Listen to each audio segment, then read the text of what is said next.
ને ભાઈ બળુ બાપુની સમાધિ અહીંયા આપેલી છે. જો તમે ભોળાનાથનું મંદિર છે આવડું, અને ભોળાનાથની સામે જ એની બાજુમાં બળુ બાપુની સમાધિ આપેલી છે. અત્યારે ખાસ તો છે ને ભાઈ બળુ બાપુનો ભંડારો છે ને, એટલે ભાઈ જો બુંદીના લાડવા વાળા છે, અને સરસ મજાના એમ કહેવાય ને કે મોહનથાળ બનાવ્યું છે. કોમળ હોય, સહજ હોય, પણ આ લક્ષણ છે ને એ લગભગ બાપુ અમારા દશનામ સમાજમાં ઓછું જોવા મળે. અમારો સહજ સ્વભાવ બહુ ઓછો હોય, પણ વિકરાળ સ્વભાવ વધારે હોય. આપણે જેવા આમ જાય એટલે બાપુ તરત ક્યાં જાશો. પણ તુલસીદાસજી કહે છે, સહજ સ્વભાવ ને મન કુટિલાઈ, જેના મનમાં કોઈ જાતનું કપટ ન હોય, આખું ગામ હોય, બધાની પ્રત્યે જેના હૃદયની અંદર સમાન ભાવ હોય, કેવલ ને કેવલ આખા ગામ પ્રત્યે જેનો એવો ભાવ હોય કે આ બધા મારા છે. અને બહુ સમજવા જેવી વાત બાપુ, ગામો ગામ લગભગ આપણે કોઈ પણ ગામમાં જઈ, બીજી બધી વસ્તી હોય એના ઘર બહુ જાજા હોય બાપુ. આપણો અહીંયા કોળવદરી ગામ છે તો અહીંયા ભરવાડ સમાજ છે, કોળી સમાજ છે, પટેલ સમાજ છે, ઘણા બધા સમાજો અહીંયા બધા સામૂહિક સમાજ હોય છે, બધાનો પરિવાર મોટો હોય. પણ ગામો ગામ બાપુ સાધુનું એક ઘર હોય, બ્રાહ્મણનું એક ઘર હોય, રામાનંદી સાધુ હોય તો એનું પણ એક એક ઘર હોય, આ બધાનું એક એક ઘર હોય. તો આનું કુટુંબ કોણ? ગામનો પૂજારી હોય તો એનું કુટુંબ કોણ? એનું જે કુટુંબ હોય ને બાપુ, એ આખું ગામ હોય ને એનું કુટુંબ હોય. એને આખા ગામ પ્રત્યે એવો ભાવ હોય કે આખું ગામ છે ને એ મારું છે. અને બહુ સમજવા જેવી વાત બાપુ, સવારના પોરમાં મંગલા આરતી કરવા માટે કોઈ પણ મંદિરનો પૂજારી હોય, આપણે અહીંયા ભગવાન ખોડેશ્વર મહાદેવના સાનિધ્યમાં બેઠા છીએ એટલે ખોડેશ્વર મહાદેવની વાત કરીએ. મહાદેવની પૂજા કરવા માટે બળુ બાપુ આવે, અને એનું જીવન તો એવું હતું બાપુ, અહીંયા મને ખ્યાલ છે ત્યાં સુધી લગભગ વારા છે મંદિરે, બધા ભાઈઓના છે ને, પણ બળુ બાપુનું જીવન તો એવું હતું કે વારો ગમે એનો હોય, એ આવી સફાઈ કરે, પૂજા કરે, આરતી કરે, એની રીતે એનું જીવન એને મહાદેવની સેવામાં જ વ્યતીત કર્યું. આવે મંદિરે મહાદેવને બિલ્વપત્ર ચડાવે, જળ ચડાવે, અભિષેક કરે, અને આરતી ઉપાડી અને મહાદેવની આરતી ઉતારે એટલે પહેલી પ્રાર્થના કરે કે હે મહાદેવ, મારું નહીં પણ મારા આખા ગામનું કલ્યાણ થાય, આખા ગામમાં કોઈ દુખી ન રહે. આવી પ્રાર્થના આપણો પૂજારી જ કરી શકે, બાકી બીજું કોઈ ન કરી શકે. આપણે બધા પ્રાર્થના કરી એમ કહી કે ભગવાન મને આપજો એમ, પણ ગામો ગામ મંદિરના પૂજારી હોય એવી પ્રાર્થના કરે કે હે મહાદેવ, આખા ગામને આપજે, કારણ જો ગામને આપે ને તો આ ગામ મને કંઈક આપશે. નગર ગામ પાસે ન હોય પછી પૂજારી શું કરે કયો? અમારા વડીલો સંતો મહાપુરુષો તો એમ કહેતા, આપણે કોઈ પણ ગામમાં જઈ, ગામની અંદર જઈને મંદિરે જઈને મંદિરની ધજા જોઈને એટલે ગામની ખબર પડી જાય. કેમ ખબર પડી જાય? જો આપણે ધજા જોઈએ અને એમ લાગે ધજા બરાબર છે, ધજા દંડ બરાબર હોય, ધજા બરાબર હોય, પછી કોઈ પણ મંદિર હોય, મહાદેવનું હોય, રામજી મંદિર હોય કે પછી માતાજીનો મઢ હોય, એની ઉપર ધજા છે, એ જો ધજા બરાબર હોય તો સમજવાનું કામ બરાબર છે. પણ જો ધજા ફાટી ગઈ હોય, જો ધજાના લીલા થઈ ગયા હોય તો સમજી લેવાનું ગામમાં કાંઈ લેવાનું છે. જો મહાદેવની ધજા ન બદલાતી હોય તો પછી ગામમાં પૂજારીની હાલત તો કેમ બદલાય કયો? એટલે પૂજારી પહેલી પ્રાર્થના કરે કે મને કઈ ન આપો તો હાલશે, પણ હે મહાદેવ, આ ગામને ખૂબ સુખી રાખજો. આવું જેને જીવન વ્યતીત કર્યું છે એવા કૈલાસવાસી બળુ ભારતી બાપુ જ્યારે આપણા બધાની વચ્ચેથી અહીંયાથી વિદાય લઈ અને પંચમહાભૂતમાં મળી અને સ્વયં મહાદેવના શરણમાં ગયા છે. અને બહુ આ બળભાગી ગામ કહેવાય બાપુ. આવો જીવાત્મા ગામની વચ્ચે હતો, અને આ ગામે ખરેખર એ જીવાત્માને આજ ઉજાળી બતાવ્યો છે. એકવાર ખોરવદરી ગામ માટે બધા જોરદાર તાળી પાડો. ગામે બતાવ્યું છે અહીંયાનો જે પૂજારી હતો, એક સાધુ હતો, એ ભલે આલો ભોળો, એનું જીવન જેવું પણ હતું, પણ એ જે જીવન જીવીને ગયા છે એની જે સુવાસ છે એ આજે આ ગામમાં એને પથરાવી છે, આ ગામે કરી બતાવ્યું છે. નહીતર આપણે બધા જાણીએ છીએ ગામો ગામ આપણું સમાધિ સ્થાન હોય, અને અહીંયા પણ છે, થોડું ગામથી દૂર છે, પણ ગામ લોકો એવો ભાવ અહીંયા બધાએ મળી અને વ્યક્ત કર્યો કે ભાઈ આપણે બાપુની સમાધિ અહીંયા મહાદેવની આગળ શિવાલયમાં જ દેવી છે. એટલે સ્વયં શિવ, એનું જીવન જ શિવ જેવું હતું, અને એ જીવન પોતાનું વ્યતીત કરી અને જ્યારે કૈલાસમાં ગયા છે ત્યારે સ્વયં મહાદેવના શરણમાં એમને વાસ મળ્યો છે. આનાથી મોટી વિશેષ કૃપા બીજી મહાદેવની કઈ હોય? નહીતર બ્રહ્મચારી જીવન જીવવું બહુ કઠિન છે, બહુ કઠિન જીવન છે આ. પણ એ પરિસ્થિતિમાંથી એ નીકળ્યા. અને હમણાં જ અમે બાપભાઈને ત્યાં બેઠા હતા અને વાત થઈ કે ભજનની અંદર ભજન કરતા કરતા આ જીવાત્મા વયો ગયો. એમના મૃત્યુની સ્થિતિ કેવી બાપુ? ભજન કરતા કરતા. નહીતર આપણે બધાય કહીએ કે ભજન કરવું જરૂરી છે, પણ ભજન આ કેવું બહુ સહેલું છે, પણ કરવું બહુ અઘરું છે. અને એને અહીંયા પોતાનું જીવન જીવી બતાવ્યું છે. ત્યારે આ ગામે મળી અને જે આ સુંદર મજાનું આ સુંદર આયોજન કર્યું છે, એટલે ભગવાન દેવાધિદેવ મહાદેવને હું પ્રાર્થના કરું કે આ ગામને ખૂબ આપજો અને આ ગામ આવા ને આવા સારા કાર્યો પોતાના હાથથી કર્યા કરે. જો કે લગભગ તો ગામમાં બધા મને ઓળખે છે ને હું આ ગામના ને બધાને ઓળખું છું. લગભગ બધાથી પરિચિત છું, એટલે કોઈનું અહીંયા વ્યક્તિગત નામ અહીંયાથી હું નહીં લઉં, પણ મહાદેવને પ્રાર્થના કરીશ કે જેમણે પણ આમાં 1 રૂપિયાથી માંડી અને કદાચ 1 લાખ સુધી જો આપ્યા હોય ને, તો મારો મહાદેવ એને એટલું આપે કે 4 હાથે વાયકરા કરે ને તોય કોઈથી ખૂટે નહીં, એટલું ભગવાન ફળેશ્વર મહાદેવ એને આપે. અને આમ તો બાબુ આપણે જેમ વાત કરી એમ ગામો ગામ આ તો હોય જ છે. ગામનો પૂજારી હોય, જેમ મેં પહેલા પણ અહીંયાથી વાત કરી કે ઈ કોના ઉપર જીવે? ગામ ઉપર. એ તો ગામની ફરજ છે, પણ આ ગામે જે આ જીવન ઉજાડ્યું છે, પૂજ્ય બળુબાપુનું જીવન જે પ્રકાશિત હતું, હું તો એમ કહું કે આ જ્યોત છે ને આ ગામની અંદર કાયમના માટે પ્રગટ રહે.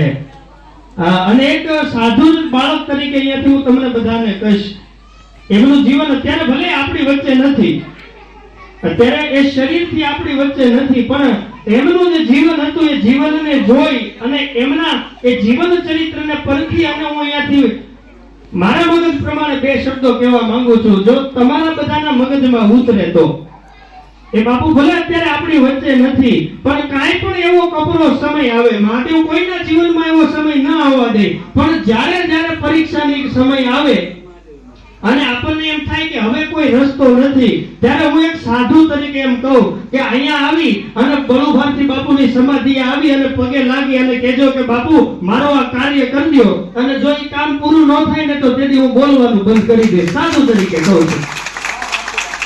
હા, ગામના દરેક વ્યક્તિને, આ પરિવાર પૂરતું નહીં, દરેક વ્યક્તિને ગામના આ છેડાથી માંડી અને ઓલા છેડા સુધીના બધાય લોકોને.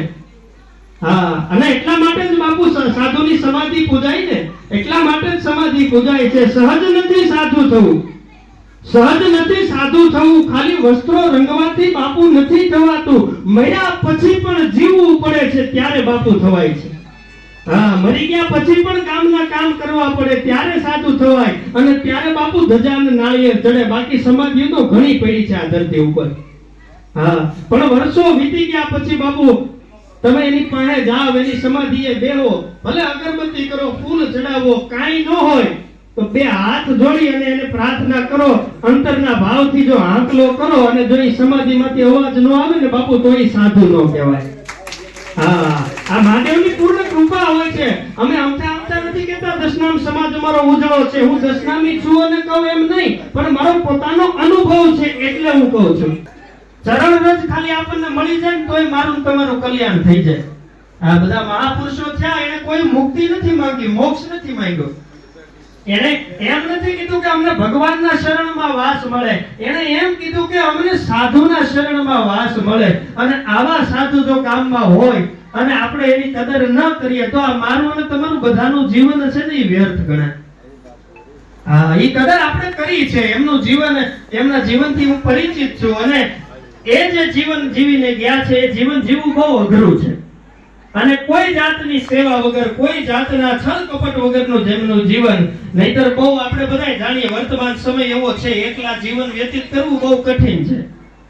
હા, આપણે કહીએ સેવા કરાય, આ બોલવું બહુ સહેલું છે, પણ જે સેવા કરતા હોય ને એને ખબર હોય. આપણા ઘરની અંદર ગૌઠા મા બાપ હોય, કોઈ પણ વૃદ્ધ હોય, એની આપણે સેવા કરતા હોય ને તો આપણને ખબર હોય કે આ સેવા કેટલી સહેલ છે.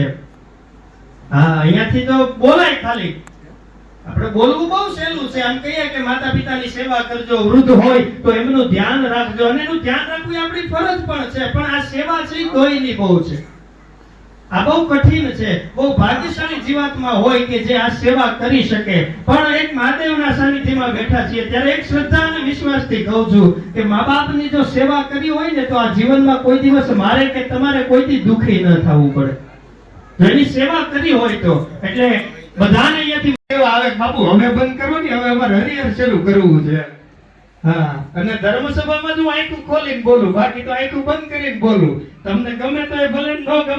અને એ ફરજ આ ગામે અહીંયા બહુ પૂર્ણ રીતે નિભાવી છે. હું તો એમ કહીશ, કારણ કે મને સમાચાર મળ્યા જ્યારે બાપુનું સમાધિ પૂજન હતું, જ્યારે ત્રીજા દિવસે આપણે જ્યારે સમાધિ જુવારીએ ત્યારે સમાધિ પૂજન હતું, ત્યારે પણ અહીંયા 500 થી 600 માણસનું રસોડું કરવામાં આવ્યું હતું. આવી પણ મને વાત મળી છે. એટલે બહુ સરસ આ ગામનું આ કાર્ય છે. અને મહાદેવને મેં પહેલા પણ પ્રાર્થના કરી, ફરી એકવાર પ્રાર્થના કરું કે આ ગામની ઉપર કાયમિકના માટે આવી કૃપા દ્રષ્ટિ બનાવી રાખે અને આ ગામ બહુ સંપી અને એક સાથે મળી અને આવા કાર્યો કર્યા કરે એવી ભગવાન મહાદેવને પ્રાર્થના કરીએ. નહીતર ગામડામાં અત્યારે વિવાદ બહુ છે બાબુ. આપણે કોઈ પણ ગામડામાં જાય એટલે એમાં વિવાદ બહુ હોય, ગામના ભાગ પડી ગયા હોય. હા, આપણે ઓલાને બોલાવે એમ કે ઓલા ભાઈઓ આવે છે કે હા, તો ઈ આવતા હોય તો અમે નહીં આવી. પણ આ ગામની અંદર મને અનુભવ છે, મેં પોતાએ જોયું છે એટલે કહું છું, લગભગ કોઈ જાતનો વાદ વિવાદ આ ગામમાં નથી. મહાદેવને પ્રાર્થના કરીએ કે આવી અને આવી એકતા રહે. સાધુ સંતો મહંતો આપણી બધાની વચ્ચે ઉપસ્થિત છે. પૂજ્ય બાપુનો દિવ્ય ચેતના છે, એ ભલે કદાચ શરીર છોડી દીધું છે પણ એનો આત્મા તો કાયમના માટે આપણી હારે છે, કાયમિકના માટે નિત્ય. અને મહાદેવના સાનિધ્યમાં જ્યારે એમની સમાધિ અહીંયા દેવામાં આવી છે ત્યારે હું તો એમ કહું આ ગામ ભાગશાળી કહેવાય બાપુ. આ ગામ ભાગશાળી કહેવાય. મહાદેવના તો દર્શન કરશે પણ એની હારોહાર આવા સાધુની સમાધિના પણ દર્શન કરશે. એટલે આ ગામ બહુ ભાગશાળી કહેવાય. નહીતર મહાદેવના દર્શન તો થઈ જાય. હા, સાધુને ગોતવા જવો પડે, એમ જડે નહીં. ગોતવા ગયા ક્યાંય મળે નહીં બાપુ. જ્ઞાન ગોવિંદો રે, પણ આવા હરિભક્તોને હાથ વગો છે ઈ પ્રેમ પર ખંડો. હા, બાકી તો સાધુ ગોતવા જવા પડે તોય જડે નહીં. આવું જીવન જીવી અને જે આપણી બધાની વચ્ચેથી ગયા છે એવા બળુભારતી બાપુ, એમની જે દિવ્ય ચેતના છે એ કાયમિકના માટે ભગવાન ખોડેશ્વર મહાદેવના સાનિધ્યમાં વાસ કરે અને આ ગામની ઉપર પોતાની કૃપા દ્રષ્ટિ બનાવી રાખે. આવી મહાદેવને પ્રાર્થના કરીએ.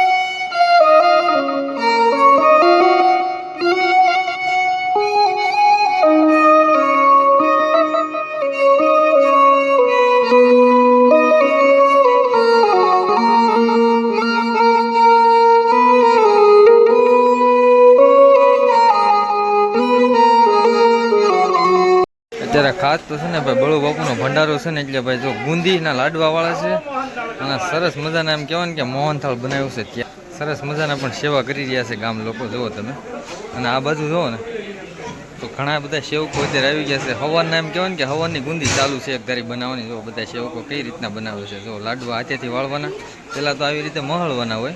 જો સરસ મજાના ગોળ ગોળ વાળીને અને અહીંયા ચોકીમાં જુઓ તમે આવી રીતના ગોઠવતા જાય છે. આજે એમ કહેવાય ને કે 4-5 દિવસ થઈ ગયા ને બળુ બાપુનો આજે ભંડારો છે. એટલે ગામના બધા લોકો બધા એ સાથે મળીને બધા એમ કહેવાય ને કે આજે બધી સેવા કરી રહ્યા છે. સવારનું એમ કહેવાય ને કે આજે રસોડું ચાલુ છે. જુઓ તમે, સુરત વાળા આવ્યા છે ને એ બળુ બાપુના ભંડારામાં એમ કહેવાય ને કે જો લાડવા વાળા છે. તો અમારા મોહિતભાઈ ની બધા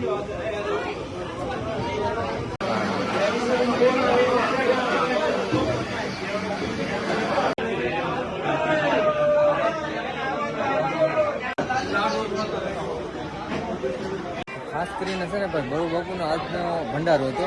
અને એમ કહેવાય ને કે આજે આખા ગામમાં એમ કહેવાય કે બધા ભાઈ ભક્તો એમ કહેવાય કે સાથે મળીને એક સાથે આ ગામ લોકોએ બધે બળુ બાપુને એમ કહેવાય કે આજે બધી જે એનો ભંડારો આવતો સરસ મજાની પણ અમારા ગામવાળા સેવા કરી રહ્યા છે. જો તમે બહારના બધા સાધુ સંતો આવે ને એમના માટે સુંદર મજાની એમ કહેવાય ને કે પ્રસાદીની પણ વ્યવસ્થા કરી છે. ને ભાવથી બધાને એમ કહેવાય કે આજે બળુ બાપુનો એમ કહેવાય કે ભંડારો ભાવથી બધા ગામવાળાએ કર્યો છે. આજે ખાસ કરીને છે ને આજે ભંડારો છે ને બાપુનો એટલે જો સરસ મજાના એમ કહેવાય ને કે બુંદીના લાડવા છે, એમ કહેવાય કે મોહનથાળ છે, સરસ મજાના પણ ભજીયા બનાવવામાં આવ્યા છે. એમ કહેવાય સાથે સાથે ચટણી અને સરસ મજાની એમ કહેવાય ને કે રોટલી અને ઊંધિયું.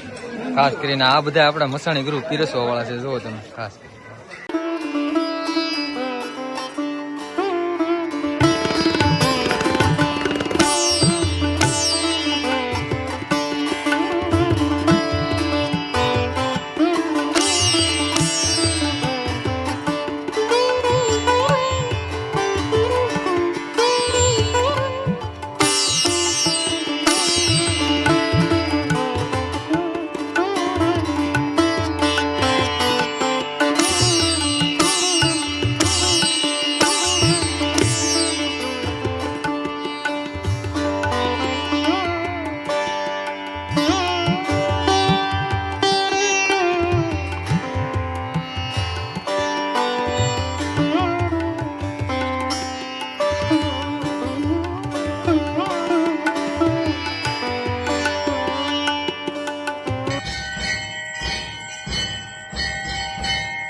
તો ચાલો મિત્રો મળીએ નવા વિડીયો સાથે. બધાને મારા હર હર મહાદેવ, જય માતાજી.